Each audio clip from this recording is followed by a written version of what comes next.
एक छोटी सी कथा है और संस्कृत के सभी विद्यार्थी जानते होंगे। उसको मैं ज्योतिषीय भाषा में बताता हूँ, हास्य समझ देख लीजिएगा।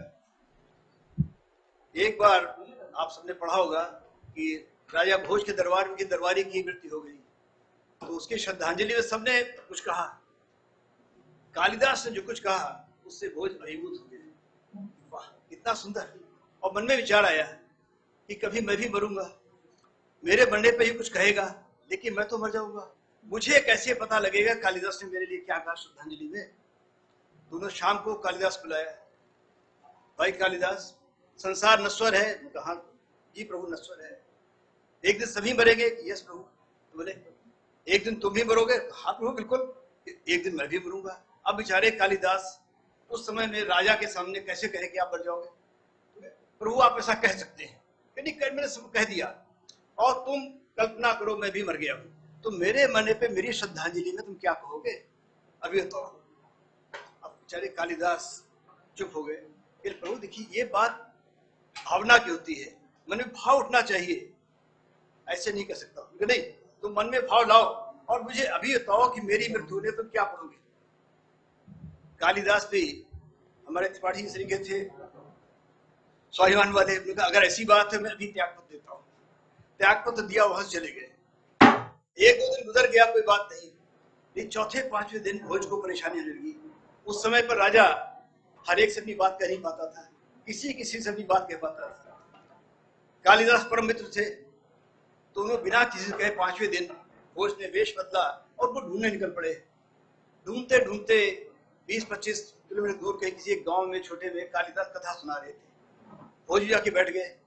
फिर देखा कैसे बताओ कि नया आदमी आया है, और जानबूझ के हलचल की। और आपने पता नहीं कि क्या हुआ। अरे धारा नदी 3 दिन से बंद है, कि क्या हुआ।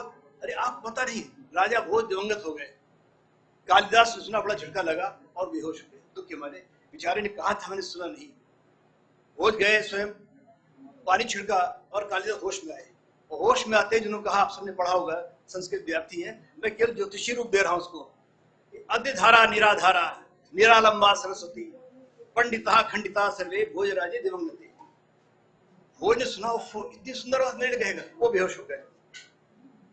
अब कालिदास उन पे पानी छिड़का, दोनों में तो उठे, गले मिले। और भोज ने कहा भाई बहुत सुंदर श्लोक पढ़ा था, लेकिन मैं सुनते बेहोश हो गया, एक बार फिर से पढ़ो।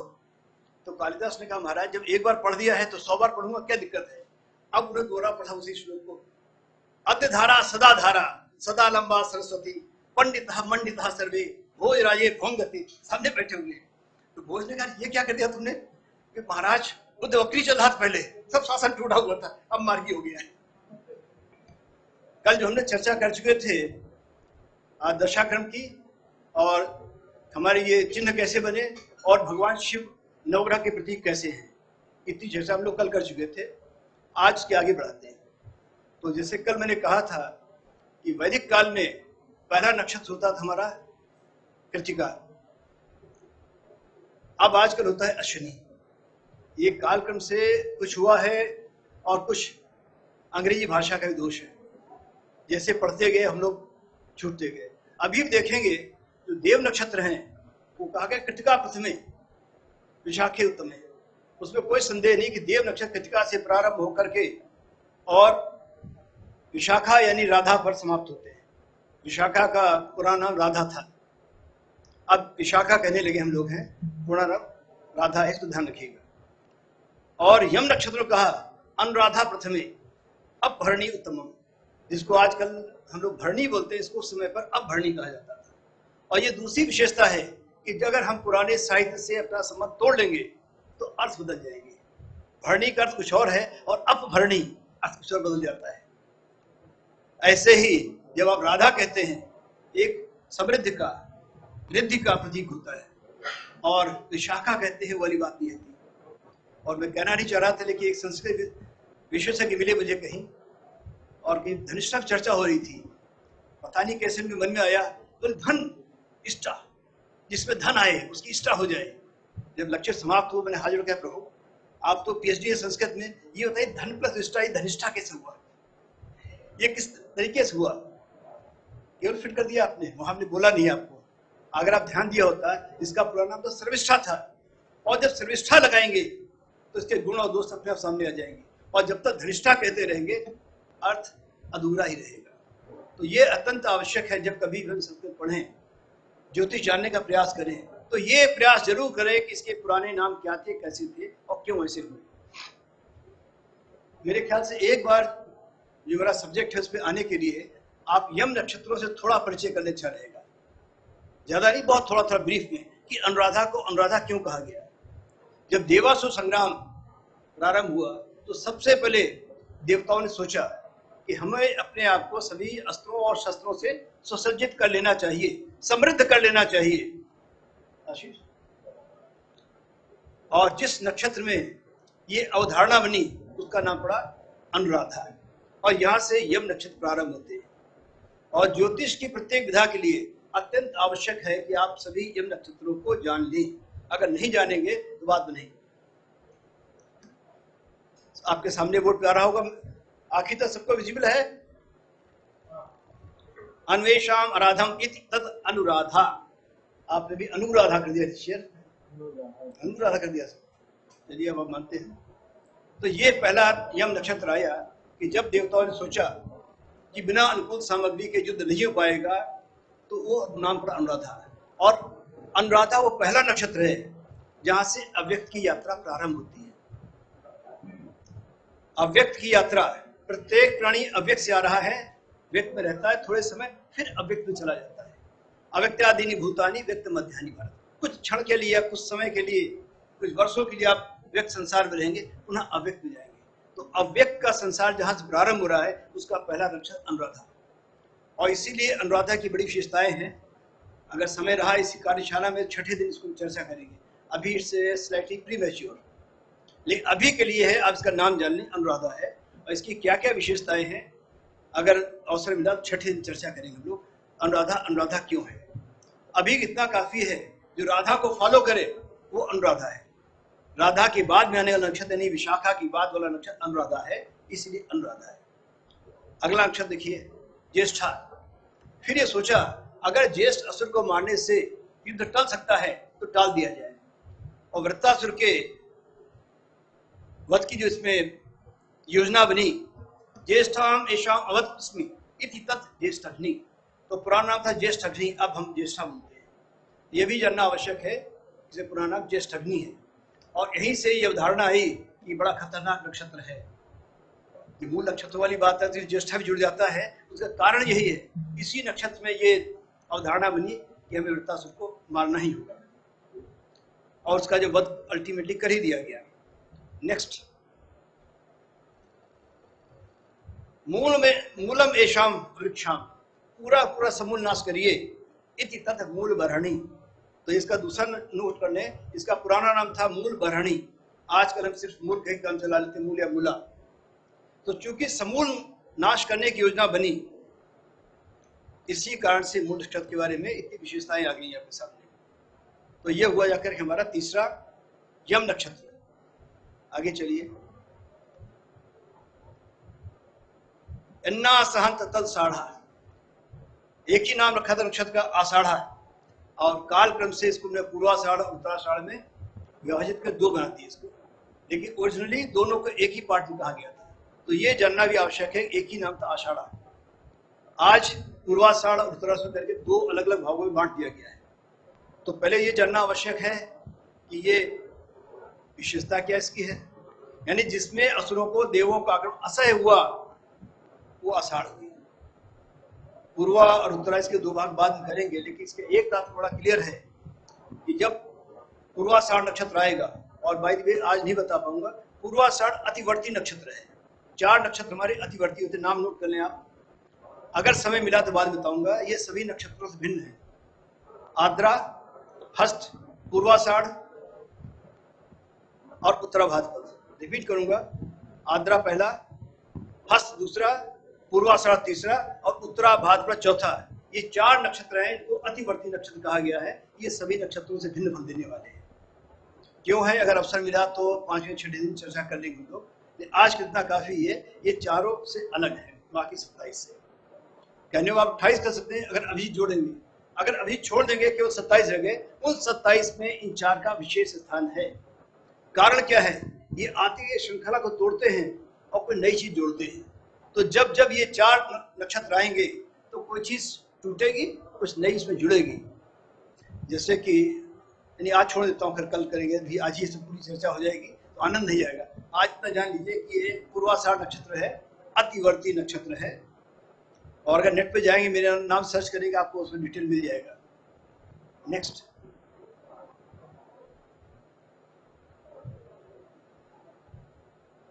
यत् अश्रोणत तत् श्रोणा।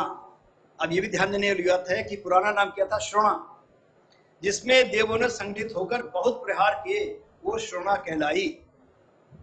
और आजकल श्रोणा को आप लोग श्रवण के नाम से जानते हैं। तो ये भी जब पुराना नाम जानेंगे तो उसके गुणों और दोषों से स्वयं परिचित हो जाएंगे। जैसे जैसे पुराने आप उसके निकट जाते जाएंगे, केवल शब्द मात्र से जान जाएंगे इसकी विशेषता क्या है। और जब तक केवल आजकल कहेंगे श्रवण से माने होता है सुनना, और इसमें क्या गया? प्रहार हुआ, अंतर आ गया।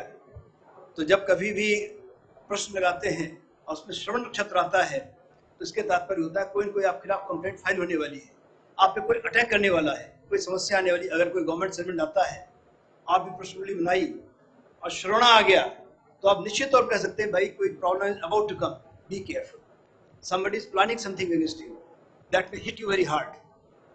लेकिन ये तब जान पाएंगे अगर आप इसके पुराने नाम से जुड़ेंगे, नए नाम से चलेंगे। जो अंग्रेजी से होते होते परिवर्तित आज पहुंच गया है, पहले उर्दू ने परिवर्तित किया, फिर अंग्रेजी ने। तो आज हमारे पास जो भी साहित्य है काफी भटका हुआ। हमारे पुराने पुस्तकालय जला दिए गए, ओरिजिनल मैन्युस्क्रिप्ट अवेलेबल नहीं है।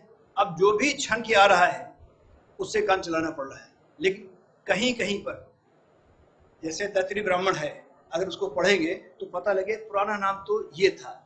जब पुराना नाम जानेंगे तो उसका फल भी जान जाएंगे, फिर समस्या नहीं रह जाएगी। नेक्स्ट,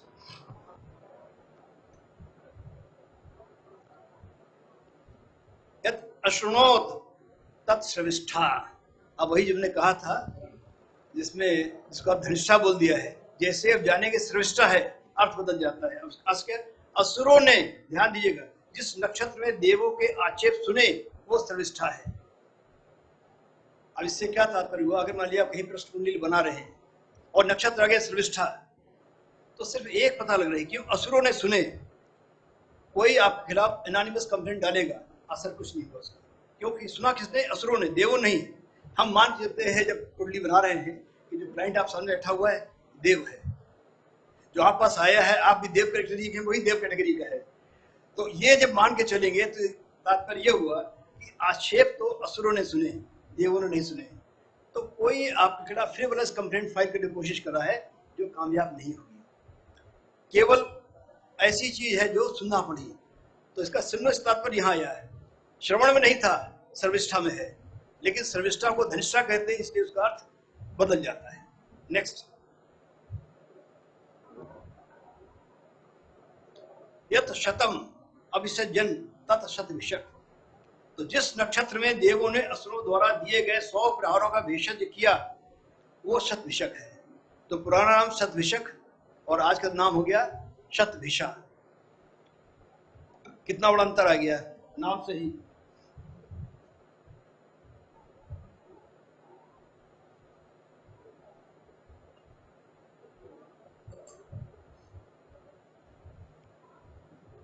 तो ये इससे भी सिद्ध हुआ कि चूंकि भेषज कराया, लाभ हुआ, तो शतभिषा में अगर आपकी चोट लगी है जल्दी ठीक होगी, इलाज करा रहे हैं जल्दी ठीक होगा। तो केवल डिफिनेशन मात्र से ही आपको पता लग रहा है, जिसके लिए ज्यादा दिमाग जोड़ डालने की जरूरत नहीं।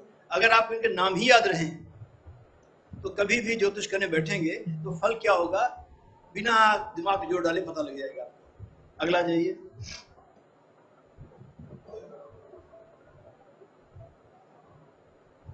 पोष्टपदेश उदच्छन्त, जिसमें आयुधों को पुनः उद्यत किया गया है, वो पृष्ठपदा या आज का भाद्रपद और फिर पूर्वा और उत्तरा दो में बदल जाएगा। और जिससे का उत्तरा मैंने बताया था, इसमें अतिवर्ती है, पूर्वा नहीं है। इस नक्षत्र के दो पार्ट हुए, पूर्वा और उत्तरा। उत्तरा भाद्रपद हमारा अतिवर्ती नक्षत्र है, पूर्वा नहीं है, ये ध्यान रखिएगा।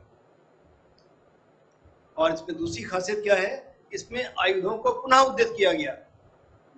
तो something you are trying to do again, तैयारी दोबारा कर रहे हैं, अगेन दूसरा अटेम्प्ट कर रहे हैं आप, और उसमें सक्सीड होंगे।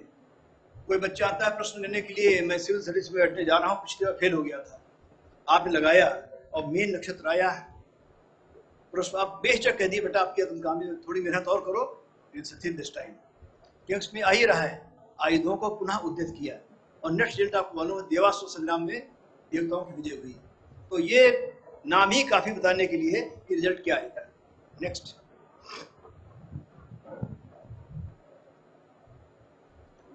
रेवती अमरवंत, ये जो रवरव शब्द है, आज भी देखें आप, ये टाइकोंडो के या कराटे के जो अटैक करते हैं लोग बहुत जोर की आवाज करते हैं, तो जब रवरव की ध्वनि है ये पहले समय चली आ रही है, और जब रवरव में भी आनंद ले, उसका नाम पड़ा रावण। और आप भी रामलीला देखते हो, रावण बड़ा अट्टहास न करे तो रावण नकली लगता है, बेशक असली हो, लेकिन असली रावण तभी लगता है जब जोर से अट्टहास करे। तो रवरव में जो आनंद बोधक ना लगाया तो रावण बना। तो वही शब्द यहाँ पे देवताओं ने भी उस रवरव के आनंद के साथ अटैक किया। और इसका दूसरा तात्पर्य हुआ, अभी हुआ कुछ नहीं, शोर बहुत मच रहा है, केवल साउंड है, एक्चुअल कुछ नहीं हो रहा अभी केवल शब्द किया जा रहा है। तो रेवती शब्द से तात्पर्य हो गया केवल शोर, रिजल्ट बाद में आगे देखा जाएगा, अभी केवल हंगामा हो रहा है। नेक्स्ट, अश्वयः युजंत, अब ये बड़ा ही इंपॉर्टेंट है गया, जिसमें अश्वों को रथ में पुनः जोता वो अश्वयुक्त या अश्विनी है। तो जो बात पहले आई थी तैयारी वाली बात, वही यहां पर तैयारी के बाद दोबारा आ गई। फाइनल प्रिपरेशन बिफोर अटैक, तो अश्विनी इस दृष्टिकोण से बहुत इंपॉर्टेंट हो गया है। और अभी ये अंतिम नहीं हुआ, इसको हमने आजकल पहला बना दिया है कालक्रम से, लेकिन ये यम नक्षत्रों में ही है और ये पीछे ही है। नेक्स्ट,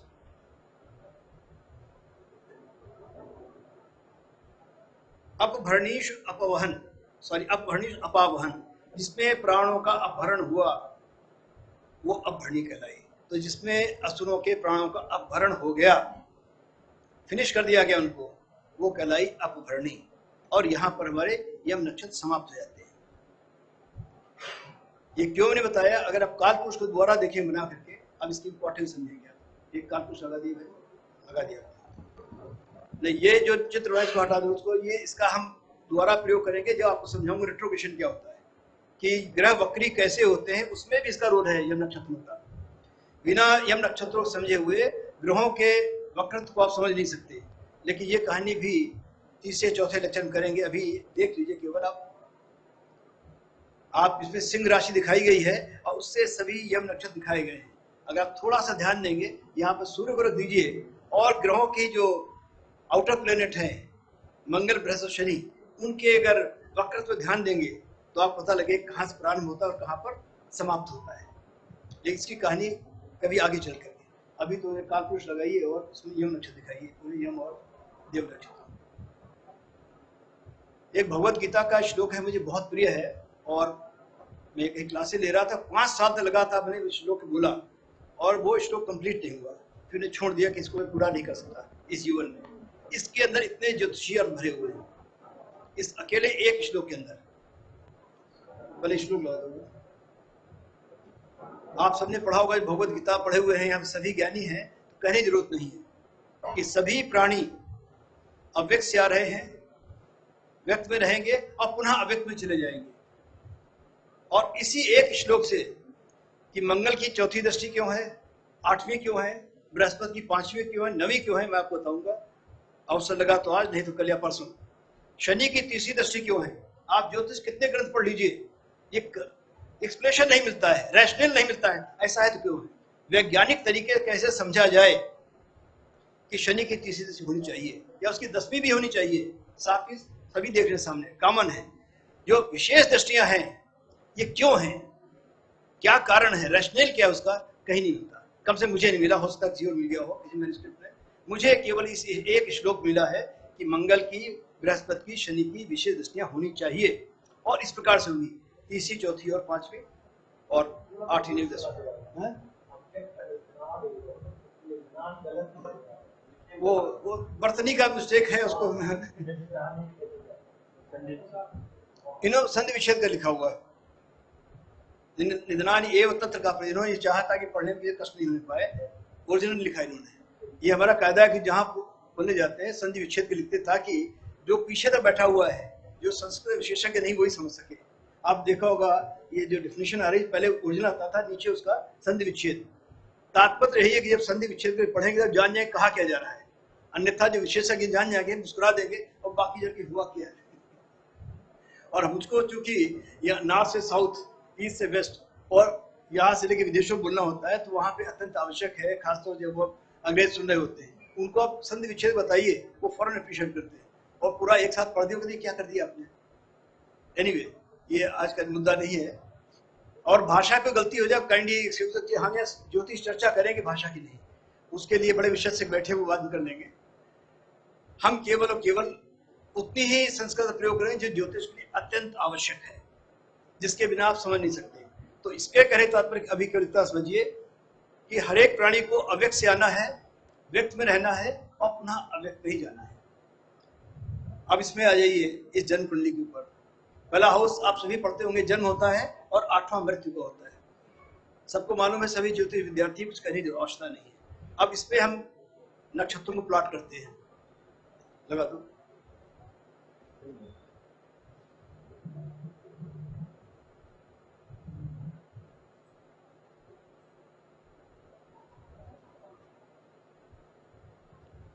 नक्षत्र लगा गया। आप देखेंगे इसमें प्रथम घर में कृतिका का एक चरण आएगा और बाकी 3 चरण से उधर चलाएगा। तो ये पहला यानी मेष राशि और वृश्चिक राशि, ये व्यक्त और अव्यक्त दोनों के बीच का एक रास्ता है, दोनों जोड़ रही है। कृतिका के माध्यम से व्यक्त और अव्यक्त दोनों जुड़ रहे हैं, और आखिर में यहाँ पहुंचेंगे तो विशाखा के माध्यम से या राधा के माध्यम से व्यक्त और अव्यक्त दोनों को जोड़ रहे हैं। दोनों का संधि काल है ये, इसीलिए इस पर एक लाइन खींच दी गई है। अब ये नक्षत्र देख लीजिए पहले।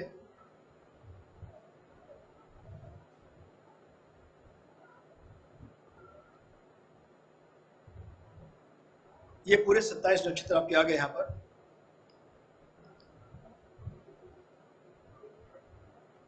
और इनके माध्यम देखेंगे कि जो नवांश जो आ रहा है इसका मेष राशि का, वहां से कृतिका प्रारंभ हो रही है, और वृश्चिक के जहां पर ये पहला अंश आएगा इसका, यहाँ पर ये समाप्त हो जाएगी।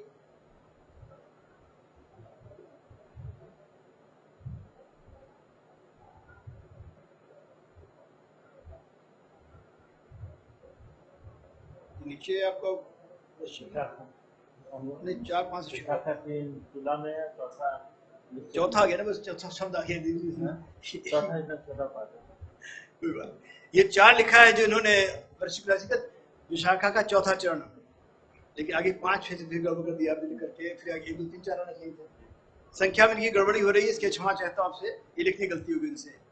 ऊपर सही लिखा था इन्होंने, लेकिन आगे पूरा संख्या करने के लिए गड़बड़ कर दिया इन्होंने। आप प्रत्येक सब जानते हैं 9 चरण होते हैं प्रत्येक राशि में, तो इसमें विशाखा का चौथा चरण आएगा, 3 उसमें काम राशि में रह जाएंगे। ये बड़ी अद्भुत सी बात है कि बृहस्पति जो देवों का भी गुरु है, उसके 3 चरण आते हैं जैसे काम राशि में, और चौथा आता है मोक्ष राशि में। अद्भुत सी बात है, होना उल्टा चाहिए था, मगर ऐसा है जो है, इसको देख रहे हैं। इसको हटा दी, भाई गलत बन गया आपका,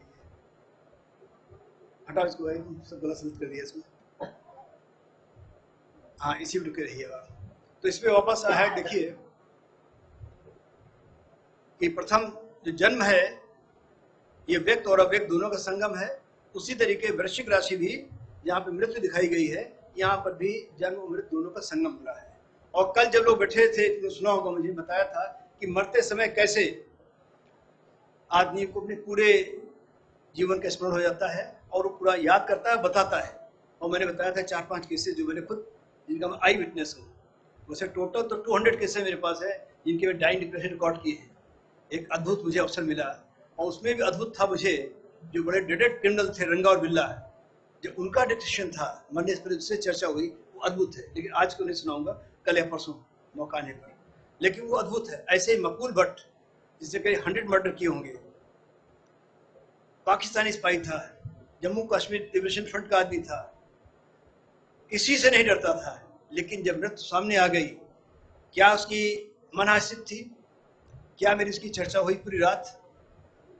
इसको सुनाऊंगा, उससे आप समझेंगे कि ग्रहों की कितना इंपॉर्टेंस होती है। एक तो पहले समझिए, जब भी किसी की मृत्यु होने वाली होती है, अकाल मृत्यु हो या सकाल मृत्यु हो, कैसी भी मृत्यु हो, ये मेरा अपना अनुभव देखा हुआ, सबसे पहले एक सिग्नल उसके हार्ट पे आ जाता है। इवन इफ आप एक्सीडेंट मरने वाले, तब भी हार्ट पे सिग्नल आ जाता है पहले से ही। एक अजीब सी बेचैनी उसके हृदय में आना शुरू हो जाती है, क्योंकि सन गेट्स एक्टिवेटेड, उसको सिग्नल आता है अब समय आ गया है इस शरीर को छोड़ने का। तो पंचम राशि पहुंचे, जहां पे सूर्य की अपनी त्रिकोण राशि है, तो पहला सिग्नल वहां पे आया। उस सिग्नल के आते ही नेक्स्ट राशि है, वहां पे कौन है? बुध और शुक्र। बुध की उच्च की राशि है और शुक्र की नीच की राशि है। इंद्रियां काम करना बंद कर देती है। मैंने कई बार देखा है कि पहले पैर बिल्कुल ठंडे हो जाते हैं, फिर धीरे धीरे पूरा शरीर ठंडा होता चला जाता है और सभी इंद्रियां बिल्कुल काम करना बंद करती है, लेकिन बुद्धि उसी समय पर प्रखर हो जाती है और विवेक पूरी लाइफ उसके सामने स्कैन करना शुरू करता है कि क्या हुआ क्या नहीं हुआ।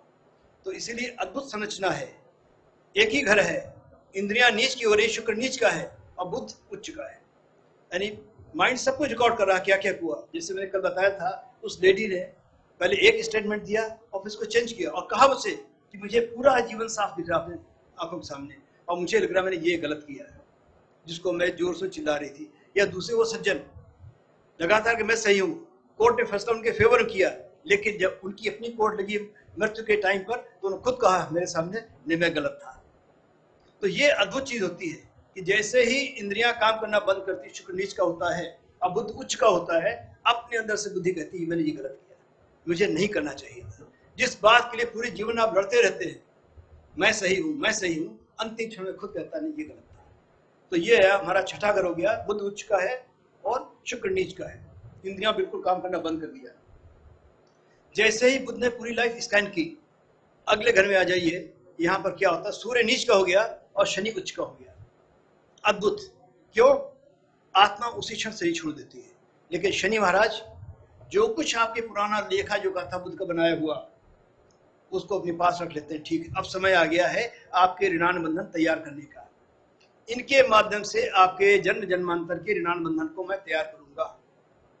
और फिर अगला घर आता है, यहाँ पर चंद्रमा भी नीच का हो जाता है और इसी पता लगता है कि सबसे अंत में चंद्रमा यानी कि मन शरीर छोड़ता है।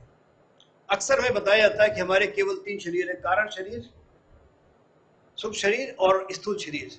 लेकिन थोड़ा और डीप में पढ़ेंगे पुराने शास्त्रों में तो मिलता है हमें 10 शरीर है, और 10 शरीरों को जोड़ेंगे आप, तब आप पता लगेगा ज्योतिष क्या कहना चाहती है और ये चंद्रमा अष्टम में ही क्यों नीच का हो रहा है। यानी अष्टम में आके चंद्रमा ने शरीर को छोड़ा, मन ने छोड़ा। क्यों ऐसा होता है? इसका कारण होगा जब आप पूरे 10 शरीरों को स्कैन करें एक बार में। अच्छी लगा सकते हैं 10 बॉडीज। 2 मिनट दीजिए मुझे, कि 3 शरीर तो सबने बार बार पढ़े होंगे आई एम श्योर, लेकिन 10 शरीर भी शायद किसी ने देखे हों। तो ये पहला स्थूल शरीर सभी जानते हैं, इसमें कोई डाउट वाली बात नहीं। सूक्ष्म शरीर से भी सभी वाकिफ है, मैं इसलिए कुछ चर्चा नहीं करूंगा। कारण शरीर की चर्चा भी नहीं करूंगा। अब आता हूँ भाव शरीर पर। और ये भाव शरीर वो शरीर है जो सबसे अंत में शरीर छोड़कर जाता है, वरना शरीर से भटकता रहता है। और जो हम लोग कपाल क्रिया कराते हैं, शरीर को भस्मीभूत कराते हैं, उसका कारण ये होता है कि भाव शरीर भी शरीर को छोड़े। इसकी चर्चा लास्ट में करूंगा, पर बाकी कर लूंगा। यार आगे तुम भाव शरीर से नीचे लिख जाना। अगला होता है ज्ञान शरीर। आप कभी किसी नर्सरी क्लास में जाइए, आप देखें कोई बच्चा ड्राइंग में इंटरेस्ट ले रहा है, छोटे बच्चे 2.5 साल 3 साल के, कोई बच्चा किसी को तोड़ रहा है, तोड़ जोड़ रहा है, दैट उसका ब्रेन मैकेनिकल है। कुछ बच्चा संगीत पे कोशिश कर रहा है, कुछ किताबें पलट के देख रहा है। ये सब क्यों होता है? जो जो विद्याएं हम पढ़ते रहते हैं इस जन्म में, वो अगले जन्म में हमारे साथ रहती है। सिर्फ उनको एक्सपोज करना होता है, हमारे साथ में है, दबी रखी हुई है, हमें बोध नहीं हो रहा उसका, अचेतन मन में कहीं न कहीं पर है। मुझे एक छोटी कहानी याद आ रही है कि किसी गांव के बाहर एक बड़ी वैल्यूबल जमीन थी, लेकिन उस जमीन पर किसी फकीर का कब्जा था, भिखारी का। लोग सोचते कब ही मरेगा और कब इसके इस टीले को लेकर के हम लोग खोद खाद करके गांव मिला लें इसको। लेकिन भिखारी बैठा हुआ तो कुछ कर नहीं सकते थे। लेकिन जैसा होता है, भिखारी बड़े ही दुर्गति प्राप्त होता रहा, एक दिन उसने शरीर छोड़ दिया। तो गांव वाले पहले तो शरीर ले जा करके प्रवाह किया, उस नदी में जल प्रवाह हुआ और आके फौरन ही बाहर सामान जलाया और उस टीले को खोदना शुरू किया और सब के सब चकित हो गए। उसके अंदर 3 बड़े बड़े मटके रखे हुए थे, बहुमूल्य रत्नों से भरे हुए। तो देखो ये इसी पे बैठा रहा पूरे जीवन भर और इसको ही पता नहीं क्या क्या इसके अंदर है। अगर वस्तुतः देखा जाए हमारी आप सबकी कहानी है कि हमारे अंदर क्या क्या हमारे अचेतन भरा हुआ है और हमको बोध नहीं उसका है। जिस दिन प्योरली हम ज्योतिष ढंग से देखते हैं किसी और की, अपनी कुंडली मत देखिएगा, दूसरी कुंडली लगाइएगा। ये एक छोटी सी कहानी और है, ये मैं प्रत्येक अपने ज्योतिष सेशन में सुनाता हूँ प्रारंभ में। इसमें 2 मैसेज बड़े क्लियर होते हैं, वो दोनों सुनाता हूँ आपको। इस प्रकार कथा है कि जब ऋषि बृहस्पति, देवगुरु बृहस्पति, उनकी कन्या विवाह योग्य हुई तो बड़ा परेशान हो, क्या करूं, इसकी कुंडली की चर्चा कैसे हो, मैं स्वयं देखूंगा नहीं, ध्यान दीजिएगा, मैं स्वयं देखूंगा नहीं, शिष्यों को दिखाऊंगा नहीं, फिर कौन देखे। बहुत विचार करके वो गए शुक्राचार्य के पास और कुंडली रख दी सामने कि भाई हमारी तुम्हारी थोड़ी सी वैचारिक मतभेद है, लेकिन भी कन्या का प्रश्न है और कन्याएं सबकी साझा होती है, जब कुंडली देख लो इसकी। शुक्राचार्य पुराना रोल खोला एक एक करके, ऐसे जो पुरानी कुंडली होती देखा होगा, अब तो नहीं होती, अब तो कंप्यूटराइज है, बुक बन के आ जाती सामने। वो पुरानी थी, पूरी बुक खोली उन्होंने एक एक करके और फिर लपेट कर रख दी वापस। बृहस्पति बड़े निराश हुए कि भाई ये क्या कर रहे हो तुम कुछ कहोगे नहीं और मैं खुद देखूंगा नहीं, तो कैसे दिखेगा। शुक्राचार्य ने कहा, बड़ी लंबी सांस ले गए, भाई कुंडली तो मैंने देख ली है, लेकिन कुछ कहना नहीं चाहता हूँ, फलादेश देना नहीं चाहता हूँ। उन्हें क्यों? कि इसके तो ऐसा लिखा हुआ है कि इसका विवाह की प्रथम रात्रि जैसे ही वर कन्या के पास आएगा, कहीं से बड़ा नागराज आएगा, उसको डस लेगा, उसकी मृत्यु हो जाएगी, कन्या विधवा हो जाएगी, विवाह से पूरी विधवा हो जाएगी, मैरिज कंजुमेट नहीं होगी। तो मेरी तो राय यह है इसका विवाह ही मत करो, कम से कम रहेगी घर में।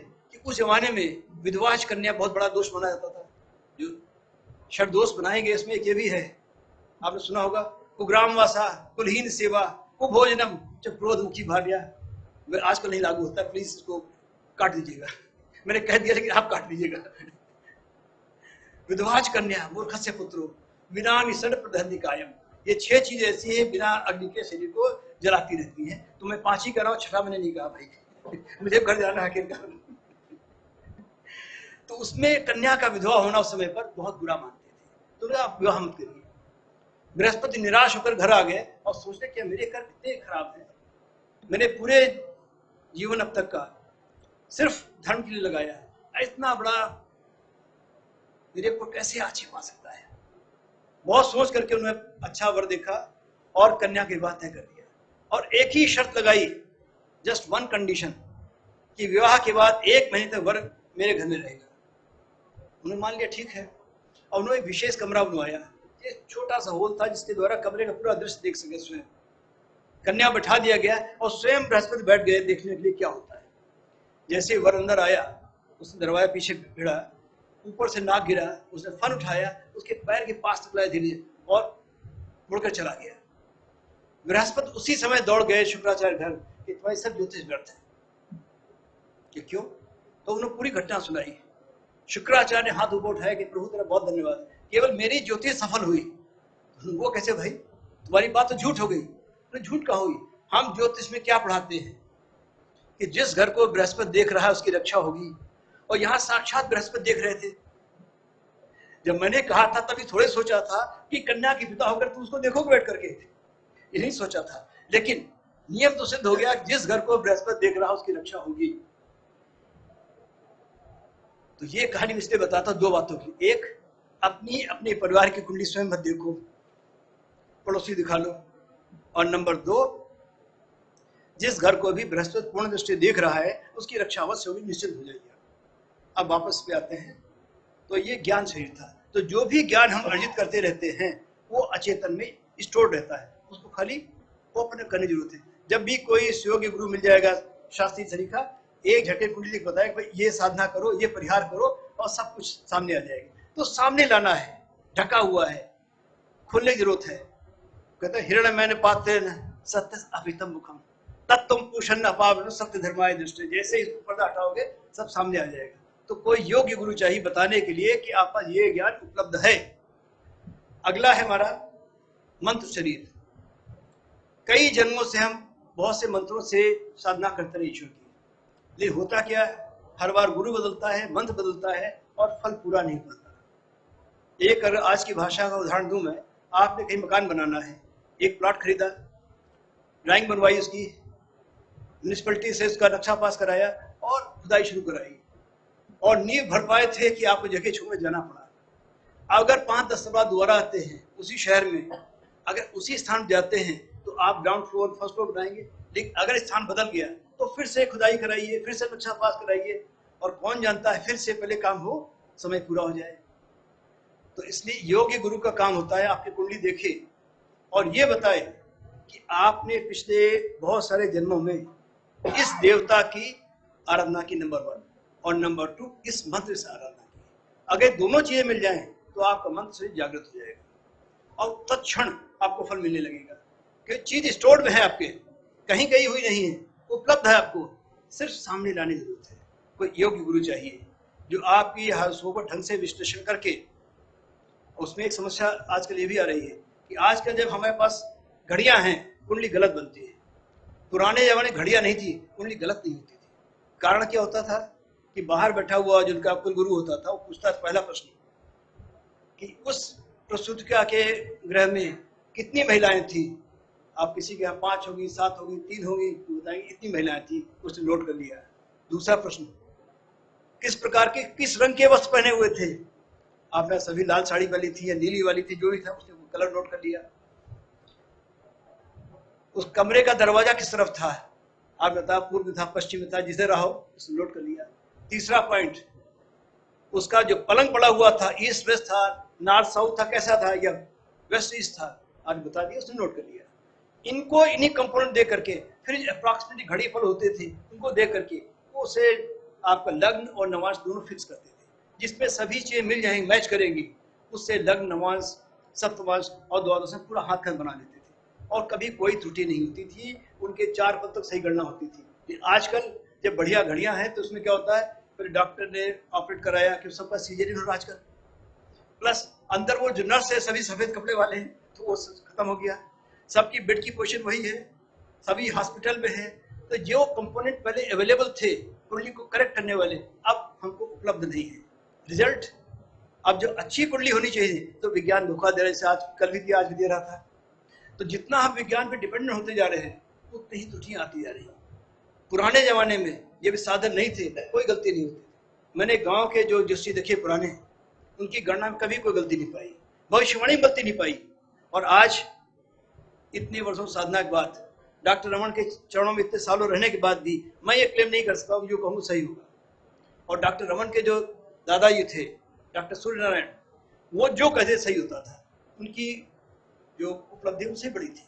कारण क्या था, वो बिल्कुल मॉडर्न गैजेट्स पे डिपेंडेंट नहीं थे। डॉक्टर रमन थोड़ा सा है और हम लोग और आगे बढ़ गए। अब हारोस तो सब कुंडली बना, फटा डाला कंप्यूटर में, कुंडली बन के आ गई। उस जमाने में हाथ से बनाते थे, विचार करते थे। तो जैसे जैसे हम यंत्रों पर आधारित होते रहे उतनी हमारी शक्तियां सीमित होती जा रही है। तो ये हुआ हमारा मध्य शरीर। नेक्स्ट हुआ सिद्ध शरीर। सिद्ध शरीर की विशेषता क्या होती है कि जब जब आप मंत्रों की साधना काफी कर चुके होते हैं कई जन्मों में, तो आपके अंदर एक चीज जागृत, इसको आप बोलते हैं इंट्यूशन। इसका इंट्यूशन हो रहा है इसको, या मुझे ऐसा आभास हो रहा है। ये सबके अंदर है सिद्ध शरीर, ये सबका सोया हुआ है। जब कहीं कोई योगी गुरु मिल जाता है या आप स्वयं साधना करते हैं या अंतर्मुखी हो जाते हैं तो आपका सिद्ध शरीर काम करने लगता है। अन्यथा अब तो नहीं हो रहा है, लेकिन आज से 50 वर्ष पूर्व मैंने स्वयं देखा है। 50 वर्ष से पहले भी है, लेकिन उसके बाद घटनाएं कम होती गई कि पता लगा दिन में कोई आदमी बहुत बेचैन है, लोग उसको सिनेमा दिखाने ले जा रहे हैं, खाना खा, अच्छा नहीं लग रहा है, और रात को सोता है कि मेरे चाचा है, पिता है, माँ है, कोई कोई बहुत बीमार है, अब मुझे याद करें। और सुबह तक टेलीग्राम आ जाता था, ही सिक, प्लीज कम। आप सबने सुनी घटनाएं, अब नहीं होती। कारण क्या था, पहले कोई भी इलेक्ट्रॉनिक गैजेट बीच में नहीं था। जो आदमी शरीर छोड़ रहा है, पूरी अंतरात्मा जिसको याद कर रहा है, उसके अचेतन के वाइब्रेशन आपके अचेतन पहुंच रहे हैं, टकरा रहे हैं, लेकिन आप उसको समझ नहीं पा रहे हैं। अब अचेतन में एक ही साधन है, आप सो गए, अचेतन ने स्वप्न अवस्था में उचित दिखा दी, कहना था, आपको अपनी बेचैनी का उत्तर मिल गया और प्रातः काल टेलीग्राम आके उसने पुष्टि कर दी उसकी। लेकिन अभी भी कुछ लोग हैं जिन्होंने अपने सिद्ध शरीर को जागृत किया हुआ है, पिछले जन्मों की साधना सफल हो रही है, वो अभी भी आंख बंद कर बता सकते ये होने वाला है। तो जैसे जैसे हम इसकी ओर आगे बढ़ते हैं, और कुंडली में इसका बड़ा स्पष्ट संकेत होता है, इस आदमी का नहीं ट्यूशन होगा, इसका नहीं होगा, इसका सिद्ध शरीर जागृत है, इसका नहीं जागृत है। नेक्स्ट वन इज बैंधव शरीर, the dynamic force in man, animal force in man. कभी कोई बड़ा पार्श्विक घटनाएं होती है, सुनते होंगे, तो जिनका ये बैंधव शरीर जागृत हो जाता है, ऐसे पार्श्विक कर्म कर डालते हैं। एंड नाइन्थ इज लिंग शरीर। लिंग इज पहचान, आइडेंटिफिकेशन, मेल है या फीमेल है। और कभी कभी जब नेचर पनिश करना होता है, दिस लिंग शरीर मिसिंग, द रिजल्ट इज, वो क्या बोलते हैं, LGBTQ समथिंग बोलते हैं ना, आप लोग जानते होंगे, पढ़े लिखे लोग सब जानते होंगे। तो वो रिजल्ट होता है, दैट इज लिंग शरीर मिसिंग। प्रकृति इसको दंड देना चाहती किसी बात का, तो लिंग शरीर मिसिंग है। अन्यथा लिंग शरीर केवल एक ही काम है, स्त्री या पुरुष की पहचान करना। और अगला है हंस शरीर, जो सभी शरीरों को जोड़े रहता है, एक ही फंक्शन है। और इसीलिए कहा गया है, जो इसको जान जाते हैं वो हंस या फिर परमहंस हो जाते हैं। जो रामकृष्ण परमहंस, उन्होंने पूरे शरीर 10 के 10 को जान लिया और कंट्रोल कर लिया, तो परमहंस कहलाए। अभी भी हंस बाबा हैं, देवरा बाबा के शिष्य, और भी कई लोग हैं। तो जो 10 शरीरों को जान जाते हैं, आइडेंटिफाई कर लेते हैं, कंट्रोल कर लेते हैं, वो सभी हंस या परमहंस हो जाते हैं। और जब कभी अंतिम समय आता है, हर शरीर इसको काम को छोड़, अदरवाइज मूलाधार से सहस्रार की यात्रा करता रहता है, अप डाउन अप डाउन, आपके प्राणवायु के साथ में आना जाना लगा रहता है उसका। और जैसे उसने ये फंक्शन छोड़ा, कबीर कहते हंस अकेला जाई रे, जैसे इसने अकेला हुआ, सबसे अलग हुआ किनारे, शरीर सब डिसेंडेड। और last one two leave the body is भाव शरीर। जब सब चले जाते हैं, भाव तो भी वेट करता है और वेट करता है, जब देखते कोई साथी नहीं बचा है और इस शरीर से कोई नाता नहीं रह गया है, इसको भस्मीभूत कर दिया गया है, अब कोई जरिया नहीं है, तब वो छोड़ता है लास्ट में। और कभी कभी जो भाव शरीर मिसिंग होता है, आप ऐसे आदमी मिलेंगे जिनके चेहरे कोई भाव आता ही नहीं है, न हंसने का न रोने का। या एक और पहचान है, आप कभी एयरपोर्ट पे रेलवे स्टेशन बैठे हुए, आप पास कोई आदमी बैठा, उससे बात करने का मन नहीं करता, और एक आदमी से बड़ी इच्छा होती है, मिलते ही पहली मुलाकात बातचीत होना शुरू हो गई। सिर्फ इससे ये पता लगता है कि आपके भाव शरीर में उसके भाव शरीर में पॉजिटिव बैलेंस है। पिछले जन्मों में हमारा आपका जब साथ छूटा, उस समय तक हमारा आपका एक इमोशनल पॉजिटिव बैलेंस था, उसको हम कंटिन्यू कर सकते हैं। और अगर शत्रुता रही पिछले कई जन्मों की, हम जानते नहीं आदमी अच्छा नहीं लग रहा है, क्यों नहीं लग रहा है, कारण है हमारे भाव शरीर में टकराव हो रहा है, हम इसको बैठ ही नहीं सकते, ये जानते नहीं कि अचेतन से हमारा कोई वास्ता नहीं है। इसी चीज को जो कृष्ण ने गीता के 15वें अध्याय के 8वें 9वें श्लोक कहा है, लोग कहते ना कि आत्मा ने शरीर छोड़ अकेली चली गई, कृष्ण ऐसा नहीं होगा। ममे वंशो जीव लोके जीव भूता सनातना मना षष्ठान इंद्रियाणि प्रकृति स्थान कर्षति। जीवात्मा मन के माध्यम से, 5 ज्ञानेंद्रियों के माध्यम से इस शरीर पे कंट्रोल रखता है। और जब कभी शरीर छोड़ने का अवसर आता है, शरीरम यदि वाप्नोति यत् उत्क्रामत ईश्वरः गृहीत्वा एतानि संयाति वायु गंधानि आशयात्। जिस प्रकार से वायु गंध के स्थान गंध लेके चली आती है, पुष्प को डिस्टर्ब नहीं करती, उसी प्रकार से आत्मा शरीर जब छूटती है तो सुख शरीर के साथ में मन और 5 ज्ञानेंद्रिय लेके चलाता है। और ये हमारा संबंध था पिछले शरीरों से। अगर ये संबंध छूट जाए तो कोई सुख नहीं, कोई दुख नहीं, कोई करेक्शन नहीं पिछले जन्म से, कि आत्मा तो निर्विकार है, उसको कुछ लेना देना नहीं है। तो ये ज्योतिष बेस्ड इसी बात पे है कि अगले जो जन्म हो रहा है उसमें मन के माध्यम से पिछले जन्म जुड़े हुए हैं। मन ही तो कारण है, मन एवं मनुष्याणाम कारणम बंध मोक्ष। अगर मन को हटा दिए फिर कोई कारण ही नहीं है बंधन का, मोक्ष का। जितने भी सुख दुख हैं मन के कारण से। और चंद्रमा मन सो जाता है, इसलिए चंद्रमा माध्यम से। कई बार आपसे ज्योतिष नए विद्यार्थियों को कोई प्रश्न करेगा कि आप विंशोत्तरी को चंद्रमा से ही कैलकुलेट क्यों करते हैं, प्रश्न हो सकता है ना कि चंद्रमा ही क्यों। यजुर्वेद में इसका बड़ा क्लियर निर्देश मिलता है, आप उसको नोट करने। अगर कोई आपसे पूछे, आप बता सकेंगे कि हम मन के चंद्रमा के माध्यम से ही दशाएं कैलकुलेट क्यों करते हैं, या गोचर को चंद्रमा से क्यों देखते हैं आप। बहुत ही सुंदर श्लोक, यत्ते भूतम च भव्यम च मनोजगाम दूरकम तत्त्यावर्त्याम इच्छया जीव से। ये तेरा मन ही है जो भूत और भविष्य में जाने में समर्थ है, इसलिए हे जीव हम इसको तुझको देते हैं। यानी इस मन के माध्यम से, यानी चंद्रमा के माध्यम से आप भूतकाल को भविष्य काल को जान सकते हैं। यानी अगर भविष्य जानना है, गोचर को जानना है, तो माध्यम एक और केवल एक वो है चंद्रमा। और चूंकि वेद का कथन है इसलिए कोई डाउट करने की बात नहीं, मैं नहीं कह रहा हूँ, वेद कह रहा है। वेद ने जो कहा है उसको वो सर्वोपरि है। तो इसलिए विंशोत्ति दशा हो अथवा गोचर हो अथवा कोई कब जाते हैं पूजा में पूछेंगे आपका नक्षत्र क्या है, और नक्षत्र क्या है जिसपे चंद्रमा बैठा हुआ, उस नक्षत्र नाम वो आपका नक्षत्र हुआ। तो कारण ये उस नक्षत्र के माध्यम से ही आप अपने को जानते हैं, आपका आइडेंटिफिकेशन कार्ड है ये चंद्रमा का नक्षत्र। ये आजकल आप पासपोर्ट है या आधार कार्ड लेकर चलते हैं तो हमारा आधार कार्ड ज्योतिष का है आपका चंद्रमा का नक्षत्र। अगर वो आपके पास नहीं है तो आपका आधार कार्ड आपके पास नहीं है। तो जिनको अपना जन्म नक्षत्र नहीं मालूम है उनको न अपना गोचर मालूम है न ये मालूम।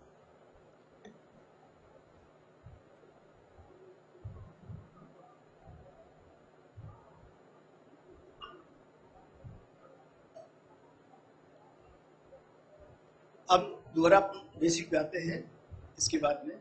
और भगवत गीता के एक विशेषता बता दूं आपको, भगवत गीता में जब भी किसी ने पहली बार मुख खोला है तो एक प्रश्न किया है और उसका उत्तर मांगा हाथ के हाथ। ये धृतराष्ट्र पहले प्रश्न किया, आपने समझ सुना होगा, किम अकुर्वत संजय, संजय बताना शुरू कर दिया। अर्जुन ने प्रश्न किया, कृष्ण बोले, लेकिन कृष्ण भी प्रश्न किया है। प्रश्न किया अध्याय 2 के श्लोक 2 में, उत्तर मांगा 18वें अध्याय के 72वें श्लोक। ध्यान दीजिएगा, उसी प्रश्न को रिपीट करते हैं 18वें अध्याय में। वैसे 98 ये हटाओगे, कहाँ पहुंचा दिया मैं। प्रश्न करते हैं अध्याय 2 के दूसरे श्लोक में और उत्तर मांगते हैं 18वें अध्याय के 72वें श्लोक में। अद्भुत चीज है। और इन दोनों प्रश्नों के बीच में पूरी भगवत गीता समाई हुई है। अगर आपने दो प्रश्न समझ लिए, ज्योतिष समझ लिया आपने और भगवत गीता भी समझ ली, दोनों काम एक साथ हो जाएंगे और ज्योतिष की प्रामाणिकता भी इसी से आ जाएगी। बहुत ही अद्भुत श्लोक है ये। कुतस्त्वा कश्मल इदम, भाई सब ये संधि विच्छेद कर रखा है शास्त्री जी, संदेह मत करिएगा। कुतस्त्वा कश्मल इदम विस्मय संपत्ति अनार्यजुष्टम अस्वर्गम अकीर्तिकरम अर्जुन। अब जब किसी कोई बात करें इसको, भाई हमने कुछ कहा भाई इसमें क्या होगा, तो उसको मौका दे बोलने का, उसको मौका नहीं बोलने का, कि उनको मालूम था कि ये अभी बोलने में सक्षम नहीं है। इसके पीछे एक और कथा है, उसको आज नहीं सुनाऊंगा, उसको रिजर्व रखता हूँ कल या परसों के लिए, आज नहीं। तो पहला सवाल आता है कुतः त्वा, क्यों, किस लिए, विश्लेषण। और आपने कल बताया था विश्लेषण करने का एक ही ग्रह करता है, वो बुध। तो सबसे पहले भगवान ने बुध ग्रह को स्मरण किया। इसमें पहला आ गया बुध। कश्मल इदम, तेरे मन में मोह क्यों आया है, और बता चुका हूं चंद्रमा मन से। तो दूसरा ग्रह भगवान ने जिक्र किया वो आ गया चंद्रमा। ध्यान दीजिएगा, विषमय संवत्सतम, कठिन समय है, काल अकाल समय समय इसका एक ही स्वामी है, वो है शनि। तो तीसरा ग्रह इसका भगवान ने जिक्र किया वो शनि। तो सिस्टमेटिकली बुध, चंद्रमा और शनि, ये ऑर्डर ऐसा क्यों है, इसकी भी कारण है। इसको भी छठे या सातवें अवसर में बताऊंगा आपको, क्योंकि थोड़ा सा ज्यादा डीप है। तो इसके पीछे एक थ्योरी आती है अनुरक्त ग्रह की, कि वो आपके पिछले जन्म में अनुरक्त किस ग्रह में थी, जिसको मैंने नाम दिया central plane of previous life. वो कौन सा ग्रह है जो आप इमीडिएटली पास्ट लाइफ जोड़ रहा है, उसकी थ्योरी भगवान ने बताई हुई है। और इसी कारण से ये ग्रह इस क्रम में आ रहे हैं, बुध, चंद्रमा और फिर शनि। अनार्यजुष्टम, ये आर्यों का कार्य नहीं है। आर्य कहते इसके काम में दक्षता हो, कुशलता हो। अनार्य उसका उल्टा हो गया। और आज भी इसका बोलते अनाड़ी, सुना होगा, जिसको कुछ काम नहीं आता उसको बोलते अनाड़ी आदमी है। तो भगवान ने भी कहा तू अनाड़ियों से काम कर रहा है। तो कार्य की कुशलता, पुरुषार्थ एक ही ग्रह देता है, उसका नाम है मंगल, पुरुषार्थ का प्रतीक। अस्वर्गम, भोग की प्राप्ति नहीं होगी। आप सभी जानते हैं भोग की प्राप्ति कौन ग्रह देता है, शुक्र। ठीक। अकीर्तिकरम, कीर्ति भी प्राप्त नहीं होगी, और कीर्ति का ग्रह आ गया सूर्य। तो आप ध्यान देखिए, भगवान ने 6 ग्रह गिना दिए हैं, एक ग्रह रोक लिया है। ये अकारण नहीं हुआ है, बड़ा सिस्टमेटिक है। गीता में कोई भी चीज अकारण नहीं है। मैं एक छोटी घटना सुनाऊंगा। एक बार मैं कहीं से बोल रहा था, मैंने कहा कि भगवत गीता में अर्जुन को चुना इसलिए गया है कि उसके मन में बहुत शंकाएं थी, और हम सभी अर्जुन हैं, और जितने मनुष्य अब तक हुए हैं, जितने आगे होंगे, उनके मन में जो भी शंका हो सकती है, भगवत गीता में उसका उत्तर और प्रश्न दोनों दिए हुए हैं। यानी भगवत गीता खोलिए, जो श्लोक सामने आ जाए उस श्लोक के अंदर आपका प्रश्न उत्तर दोनों होंगे। तो एक सज्जन बैठे हो सामने, थोड़े से रेस्टलिस्ट थे, उन्होंने बोले मेरे मन में एक प्रश्न आ रहा है, और इसका उत्तर मैं गारंटी लेता हूं भगवत गीता में नहीं होगा, डिक्लेयर कर दिया उन्होंने। मैंने ऐसा करिए, आप अपना प्रश्न लिख के रख दीजिए और भगवत गीता खोलते हैं सबके सामने। उन्होंने प्रश्न लिख के रख दिया सबके सामने और भगवत गीता मेरे पास थी, दिन में खोली। संयोग की बात थी, अध्याय 10 श्लोक 34 खुल गया। आपने पढ़ा होगा कि मृत्यु से ह्रासहम, मैं सभी की मृत्यु का कारण हूँ, उद्भवश्च भविष्यताम्, और सबके जन्म का कारण भी मैं हूँ। अगली लाइन बड़ी अद्भुत है, कीर्ति श्री वाका नारी नाम स्पन मेधा धृति क्षमा, और नारियों में इन गुणों के साथ स्थित हूँ। अब बड़ी अजीब सी बात लगती है कि एक तरफ जन्म और मृत्यु की बात हो रही और दूसरे नारियों के गुण, और ये अकेला ऐसा श्लोक भगवत गीता का जिनको ज्योतिष नहीं आती इसका अर्थ समझ नहीं सकते कभी। आप देखिए कमिटी, लेकिन मेरा दावा है सबने इसके केवल भावार्थ दिया है, व्याख्या नहीं की इसकी। क्योंकि जो व्याख्या कर सकते हो, जिनको ज्योतिष आती है उनको ये फील्ड में इंटरेस्ट नहीं, और जिसको इसमें इंटरेस्ट है उधर इंटरेस्ट नहीं ले। जब तक दोनों को मिलाएंगे नहीं इसकी पूरी व्याख्या बनेगी नहीं। जब ज्योतिष लगाएंगे तब पता लगे भगवान ने स्त्रियों के गुण इसमें क्यों बनाए। एक इसकी चर्चा भी छठे दिन रिजर्व रखता हूँ। मैंने कहा अपना प्रश्न दिखाइए। उनका प्रश्न था, क्या मुझे अपने बेटे के लिए गुणवती बहू मिलेगी? भगवान आपका प्रश्न तो दोनों इसमें आ गया है। अब वो सोच रहे थे भगवत गीता में जहाँ जन्म की मृत्यु की बात है वहां पर कभी स्त्री गुणों की बात कहाँ से आएगी? हो ही नहीं सकता है। नास्तिक थे, विश्वास पूरा नहीं थे, गलती सभा में आ गए। तो पहला हम लोग ऐसा क्वेश्चन ढूंढना था जिसका उत्तर इसमें नहीं मिलना चाहिए, लेकिन इसका उत्तर भी भगवत गीता में मिल गया। तो ऐसी कोई चीज के अंदर नहीं जो ऐसे ही आ गई बाय द वे, हर चीज सिस्टमेटिक है। तो इसमें जो ग्रह छोड़ दिया है भगवान ने उसका नाम है, आपने शायद नोट किया नहीं कि अब तक 7वां ग्रह कौन छोड़ दिया है? गुरु, बृहस्पति नहीं, गुरु छोड़ दिया है। तुझे गुरु कह तो रहा है, मेरे पास आ तो गया है कि शाद इमाम काम प्रसन्न परपन्ना, कि मैं आपके शरण में मुझे शिक्षा दो, लेकिन क्या गुरु मान रहे हो? अगर गुरु मान रहे हो तो ये कैसे कहोगे नहीं उससे युद्ध नहीं करूंगा? अगर आप गुरु के पास पहुंच गए तो निर्णय कौन करेगा? आप करेंगे, गुरु करेगा? फिर गुरु ही करेगा ना। तो अगर आपने गुरु के पास पहुंच करके भी अपनी बुद्धि से निर्णय लेना है तो आए क्यों? इसलिए भगवान ने इसका उत्तर यहाँ नहीं मांगा। अब 72वां श्लोक देखिए, फिर वापस पे आएंगे। 72वां लोग अभी इसके अंदर कुछ बातें और रह गई ज्योतिष की। गुप्ता जी बता दी कहानी। गुप्ता जी कहाँ? हाँ गुप्ता जी, आज कितना समय रहेगा? अभी नहीं है, कितना बताइए। इस पर कल गड़बड़ कर दिया आपने। क्यों? अभी शास्त्री जी को बोलना, मैंने सुनना इनको। क्वेश्चन आंसर कितना टाइम रखेंगे? मैं इसके हिसाब से अपने एडजस्ट कर दूंगा।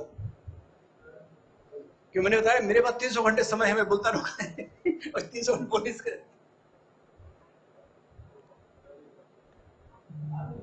हाँ बताइए।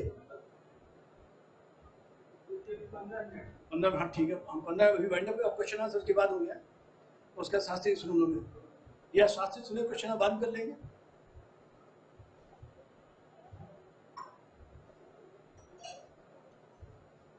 अब ये सुनिए कितना अद्भुत श्लोक। अब वही बात कही, कच्चित एत श्रुतम पार्थ तो ही एकाग्रेण चेष्टा, क्या तुमने मेरी बात ढंग से सुनी है या एक कान सुनने दूसरे निकाल दी है? क्यों कई बार क्या होता है, आदमी सुन तो रहा होता है लेकिन अंदर बात नहीं आती है। कि कोई शास्त्री शरीखे कोई ज्ञानी यदि बोल रहे थे और उनका कृष्ण जब बोलते थे तो वाणी इतना माधुर्य था, उनकी बांसुरी सुन के सूखे पेड़ हरे हो जाते थे। तो कोई नास्तिक खड़ा हो गया मेरा शरीक, उसने कहा फिर तो उनकी बांसुरी बज रही होगी तो पूरा बांस बन गई होगी। उनका नहीं बेटा, नहीं बनी। कारण ये था उस बांसुरी स्वर यहाँ से जाता बाहर निकल जाता, जैसे मेरी बात तेरी इस कान में आ रही है, इससे निकल रही है। अगर अंदर टिकेगी तो फल होगा ना, अंदर टिक नहीं रही है तो जब तक बात अंदर रुकेगी नहीं फल नहीं होता। तो इसलिए भगवान ने कहा तो एकाग्रेण चित्सा, क्या ध्यान सुना है? कच्चित अज्ञान सम्मोहा, वहां 2 बातें कही थी, बुद्ध और चंद्रमा। फिर वही बुद्ध और चंद्रमा, कच्चित अज्ञान सम्मोहा विनष्टाते धनंजय, क्या नष्ट हो गया? और अब उत्तर देता है अर्जुन,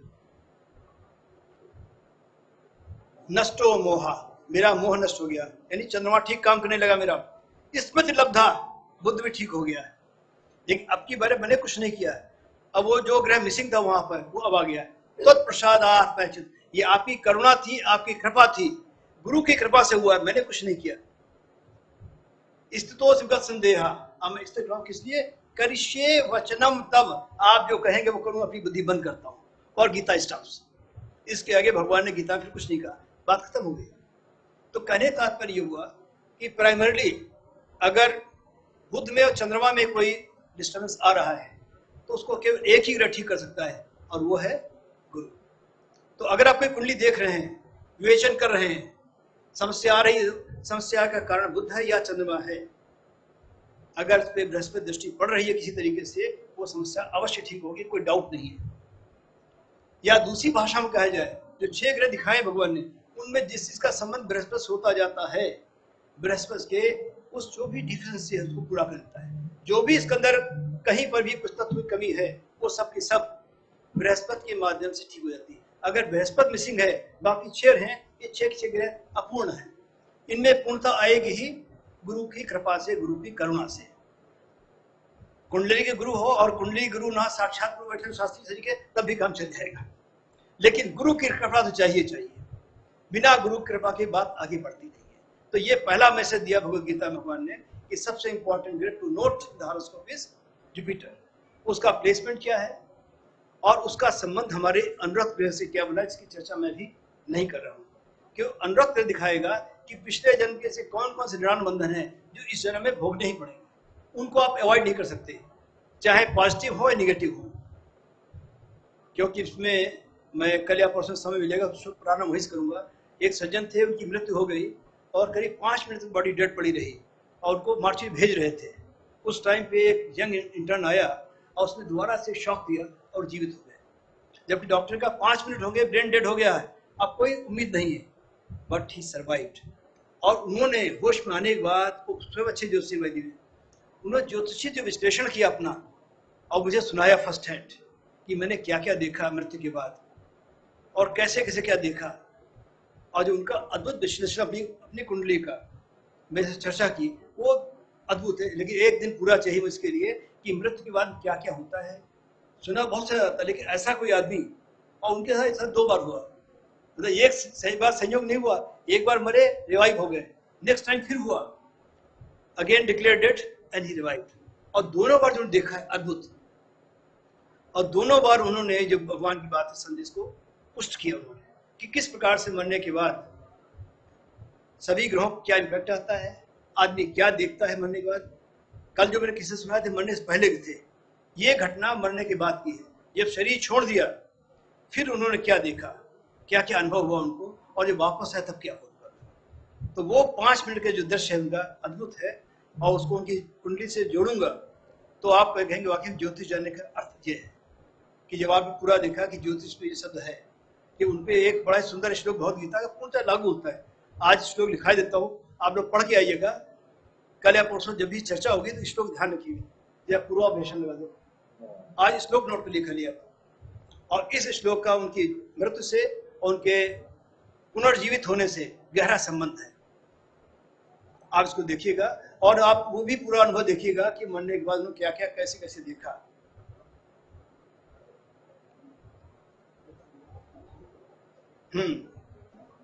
अध्याय 6 श्लोक 44, इसको नोट कर लें और पूरा मंथन करके आइएगा, एक एक शब्द इसका पढ़ेगा। अभी खाली बता दें, पूर्व अभ्यासेन, यानी पहली बार लगातार कह रहा हूं कि पिछले जन्म की ऋणानुबंधन, पिछले जन्म की अनुरक्ति, तो आज के नहीं करें, पूर्व अभ्यासेन यानी पिछले जन्म का अभ्यास आपका। तेन एव हेते ही अवसा अभिसा जिज्ञासोपयोग से शब्द ब्रह्म अतिवर्तते। तो जिसमें अतिवर्तते से ही मैंने वर्ड उठाया, अतिवर्ती, उसका नाम नक्षत्रों में रखा है अतिवर्ती। तो यही शब्द लिया था मैंने कि मेरे सामने समस्या एक ही है, 4 नक्षत्र ढूंढ लिए मैंने, अलग हैं, नाम क्या दिया जाए इनका। तो यहाँ से मुझे हेल्प मिली और नाम रखा मैंने अतिवर्ती नक्षत्र। तो इसको पढ़ लीजिएगा आप लोग ढंग से, और इसके बाद में इसके पुनः से चर्चा करेंगे क्या होता है। अब आज छोटी एक घटना बता करके बंद करूंगा कि जन्म से पहले क्या होता है। कुछ चर्चा की मैंने मरने के समय की, कुछ मरने की बात की, अब ठीक जन्म से पहले चर्चा करता हूं और बंद करता हूं। मैं जन्म से पहले जब बच्चा माँ के गर्भ में होता है, ये सुना जाता है और माना जाता है। तो एक एनिमेशन मेरा वीडियो है, वीडियो देख लीजिए। वो थोड़ा इसमें एनिमेशन कुछ एक्चुअल है, कुछ एनिमेशन है, मिला के बनाया गया, क्योंकि पूरा एक अल्ट्रासाउंड उठा करके और उसको एनिमेट किया गया है ताकि प्रेजेंटेबल हो सके। तो एक बच्चा है माँ के गर्भ में और वो अपने बैठा मुस्कुरा रहा है, ये रियल है। फिर एकदम से रोने लगता है, बहुत ब्लक ब्लक रोता है, और इतनी देर माँ कुछ काम करती है मिक्सी पे, उससे बड़ी अरुचि होती है। और देखिए बच्चे जन्म लिया, वो हाथ क्यों उठाता, रोक दो उसको, तो ये जो लगता है कि हमने कहा था कल कि जो आदिवासी उनके सिंबल, चाहे अरुणाचल को हो चाहे अंडमान को हो, एक ही सिंबल होते हैं। कि खास बात आई, तो जिस बच्चे ने जन्म नहीं लिया वो भी कोई चीज रोकने के हाथ ही उठा रहा है, स्टॉप इट 3 बार ऐसे सिग्नल करता है। तो थोड़ा एनिमेशन है, ये बस 100% रियल नहीं है, क्योंकि अल्ट्रासाउंड ले करके और जहां जहां पे अल्ट्रासाउंड ले रही थी उसको एनिमेट करके बना दिया गया है। तो आप पूरा देखिए आप इसको, जिसको लाइट ऑफ करें तो दिख पाएगा, क्योंकि अशिव दिया क्या लाइट स्विच ऑफ कर थोड़ी देर के लिए दिख रहा है आपको, नहीं शुरू दिखा आशीष फिर से थोड़ा रोज यहाँ पे लाइट भी ऑफ कर दी आशीष शुरू होगा, जब बच्चा मुस्कुराता है वहां वापस करो वापस करो वापस करो, अब धीरे प्रयास करो।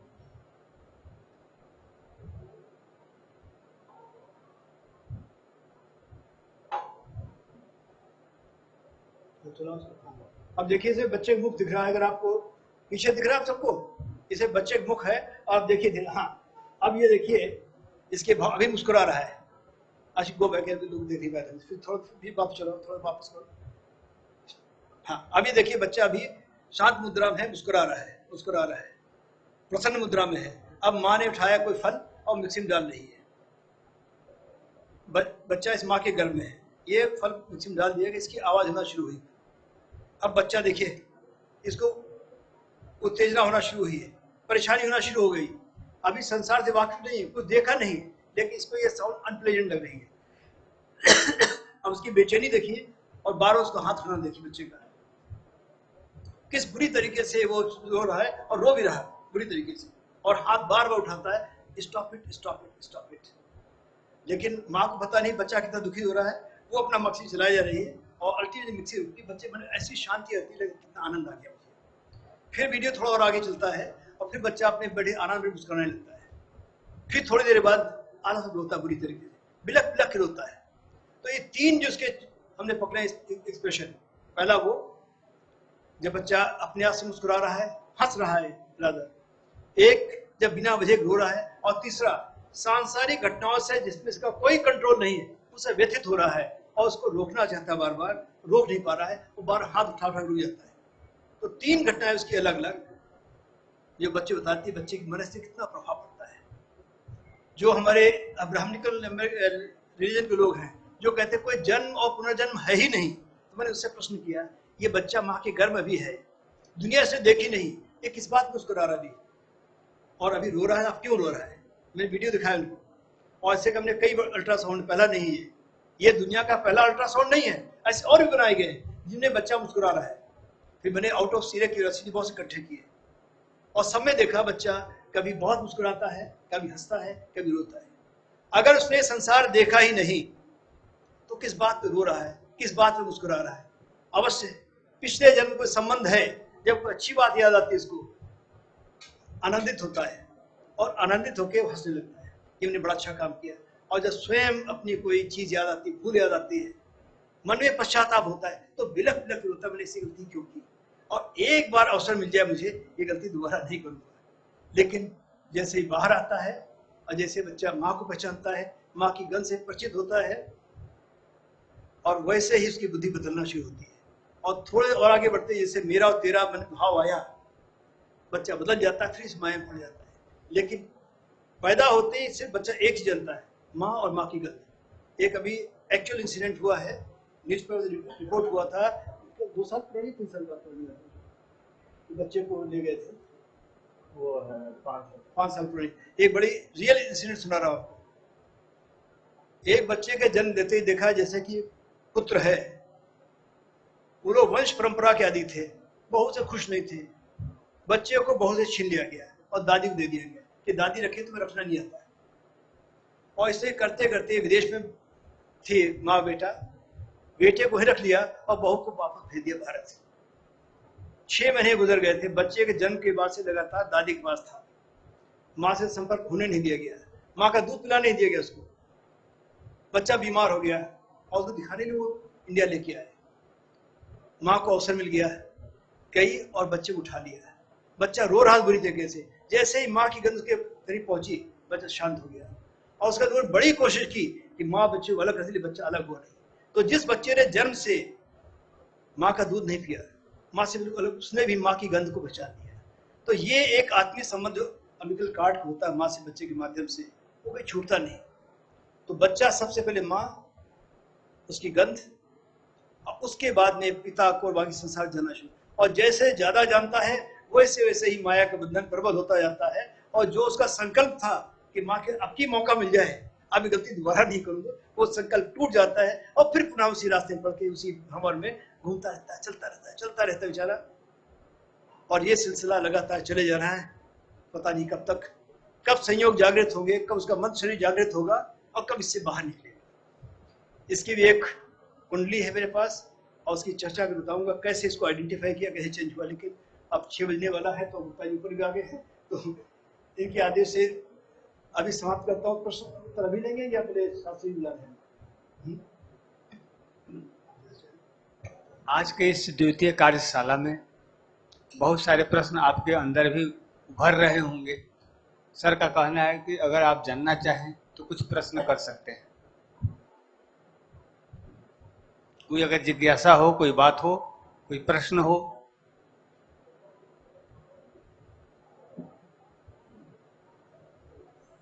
बोलिए। इस बच्चे का ऑपरेशन से जन्म कराया जाता है, उसका प्राकृतिक जन्म तो होता नहीं है, क्योंकि जन्म चाहे किसी जन्म, तो उसकी जन्म कुंडली कैसे यथार्थ?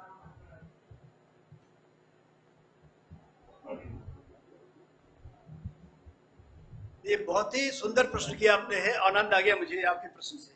अब मैं चाह रहा था कोई ऐसा प्रश्न करे ताकि इसको उत्तर दे सकूं मैं।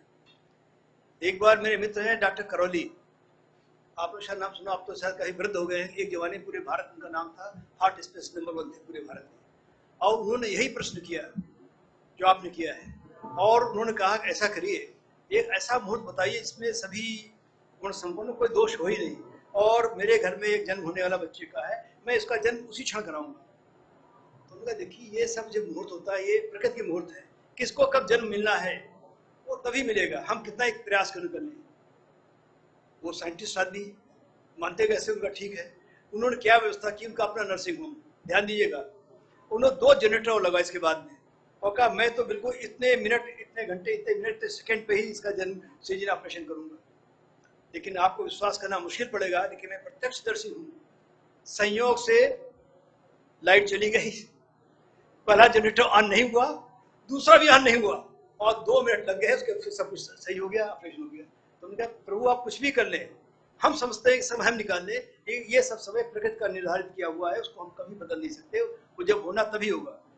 कई बार होता है लोग सोचते हैं ऑपरेशन करा लेंगे, खबर आती पानी अंदर कम हो रहा है, माँ और बच्चे दोनों डेंजर है, अभी ऑपरेट करना पड़ेगा। कई बार कहते हैं कि अभी कर दो, डिले हो जाता है। लेकिन जो समय निर्धारित है जन्म लेने का, क्योंकि ईश्वर ने टाइम निकाला हुआ, जन्म तभी होगा, आप सब कुछ नहीं कर सकते। कितना ही कोशिश कर देख लिए, और उसके कई और लोगों ने कोशिश की है, हर आदमी फेल हुआ। कि जन्म का समय और हमारे जीवन के मुख्य मुख्य माइलस्टोन ये ईश्वर ने पहले तय किए हुए हैं, उनको कोई परिवर्तन नहीं। ये हमारे पिछले एक नहीं, पिछले कई जन्मों के ऋणान बंधन से बने होते हैं, और उस ऋणान बंधन अगर भोगना है तो वो समय आना ही पड़ेगा, उसको आप बदल नहीं सकते। अभी आपको शायद इसको संतुष्ट होने में समय लगेगा, लेकिन एक तो कैसे ट्राई कर देख लीजिएगा, आप मान जाएंगे होता ऐसे ही है। और कोई प्रश्न बताइए जी। इन्हीं के प्रश्न से रिलेटेड। हाँ बिल्कुल पूछिए। Thank you. आवाज आ रही सर? हाँ बिल्कुल। जैसे सर मृत्यु अगर अकाल हो सकती है, मृत्यु अकाल हो सकती है और अपने टाइम पे हो सकती है, तो मेरा ये प्रश्न है जन्म अकाल क्यों नहीं हो सकता? सर जन्म ही होना चाहिए फिर तो। बिल्कुल, आपने बहुत सुंदर प्रश्न भी किया है, और मैं आपको साधुवाद देता हूँ कि इतनी अच्छी बात सोची आप। जन्म अकाल इसलिए नहीं हो सकता है कि हम अव्यक्त में प्रवेश कब करेंगे, उसमें कई सारे कंपोनेंट आ जाते हैं। अभी जो जीवन चल रहा है इसमें हमारे पुरुषार्थ और प्रारंभ का लगातार स्ट्रगल चल रही है, लेकिन जन्म में होने में वो स्ट्रगल समाप्त होकर अगला जन्म प्रारंभ होना है, एक नया चैप्टर खुलना है, उसमें ये समस्या नहीं आती। जैसे कि आपकी बात कहूंगा, जैसे आपने यहाँ पर सभी हिंदी भाषी हैं, आपने रामचरितमानस बहुत बार पढ़ी होगी। रामचरितमानस अक्सर कोई समस्या आती है, लोग कहते हैं सुंदरकांड पढ़ लो, आ जाता हूँ ना, लेकिन आप ध्यान देंगे तो बाबा तुलसीदास ने 7 कांड लिखे, और चौथा कांड उसमें कौन है? किष्किंधा कांड। एक मैसेज दिया है कि मेरी रामचरितमानस की आत्मा कहाँ पे है? किष्किंधा कांड। और क्यों है? एक चौपाई से उसके 2 शब्द सुनाता हूँ कि आगे चले बहुत रघुराया, आगे चले शब्द आता आगे। दैट मीन एक कोई चैप्टर था उसको फिनिश कर दिया गया है और नया चैप्टर खोला जा रहा है, यानी पुराना अध्याय समाप्त हुआ, एक नई चीज सामने आ रही है, एक नई विधा सामने आ रही है। और फिर राम को क्या जिक्र किया? रघुराया। वनवासी राम नहीं है, तपस्वी राम नहीं है, राजकुमार नहीं है, रघुराया, अथॉरिटी। अथॉरिटी क्यों? ऋष्यमुख पर्वत नियर आया। अब ऋष्यमुख पर्वत तोड़ेंगे तो क्या बनेगा? ऋषि अमुख। ठीक है, संधि के हिसाब से तात्पर्य क्या हुआ कि आगे भी कोई ऋषि तुल्य आदमी बैठा हुआ जो अमुख है, अर्थात वो भी बोलेगा। एक अथॉरिटी इधर जा रही है, एक अथॉरिटी इधर आने वाली है, और दोनों बीच वार्तालाप होने वाला है। और वो वार्तालाप ऐसा होगा जिससे आपको ज्ञान की उपलब्धि होगी। दैट मीन जो थ्योरी है पूरे रामायण की वो है किष्किंधाकांड में, प्रैक्टिकल मिलेगा सुंदरकांड में। उसी प्रकार से जो आगे आने वाला होता है, एक चीज फिनिश हो चुकी है, अगला जो प्रारंभ होना है वो तय हो गया है कि अब इसको आगे खोलेंगे। लेकिन आगे खोलने के बाद कितनी बार पुरुषार्थ और अपराध टकराएंगे और कहाँ पे टूट जाएंगे अलग से ये कहना मुश्किल है। लेकिन एक बार खत्म होने के बाद फिर आदमी अवैध में चला गया।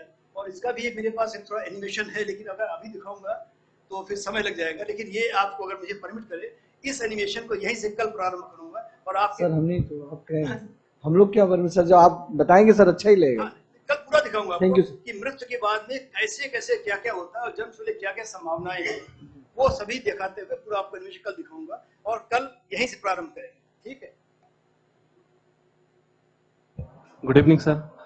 सर जैसे आप तो पूरा विश्व लगभग घूमे ही हैं, तो मेरी जिज्ञासा ये थी, मैं भी कई सारी कुंडलियों पे एनालाइज किया हूँ, तो एक जिज्ञासा ये थी कि ऐसा कहा जाता है कि स्थान वशात फलादेशों में अंतर आ जाता है, तो क्या ये सत्य है कि कोई शुभ योग जो है, कोई शुभ योग है, तो इंडिया में उसका अलग प्रभाव देखने को मिले और विदेशों में उसका अलग प्रभाव देखने को मिले, क्या ऐसा संभव है?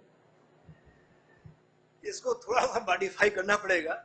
और मैं कल चर्चा कर रहा था कि आदमी कर्म भोगी है या कर्म योगी है, उससे एक परिस्थिति में फर्क जरूर हो जाता है। तो उसी प्रकार से देश काल और पात्र ये तो रहेंगे, लेकिन योगों का फल नहीं हटेगा।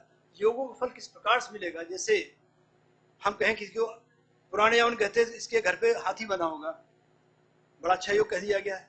आज जिसके दरबार हाथी बंधा वो क्या महावत होगा बेचारा, बारातों में जाके बाहर खड़ा रहेगा। लेकिन इसका लिटरल मीनिंग मत दीजिए। तो ऐसे उत्तम वाहन के योग अगर भारत में है, हम कहेंगे भाई इसने अच्छी गाड़ी ले ली, हीरो होंडा ले ली या ये सॉरी होंडा सिटी या कोई ऐसी ले ली। अगर अमेरिका में बैठा हुआ है वहां पे कहेंगे तो योग छोटा हो गया। वहां पे अगर यही योग फलीभूत होना है तो BMW लेगा आदमी, तब लगे हाँ कुछ बात बनी है।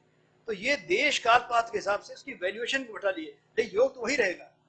लेकिन कैसे फलीभूत होगा देखिए, जैसे आपने कहा राजा है, राजा किस क्षेत्र में कह रहे हैं उससे फर्क मत पड़ जाएगा।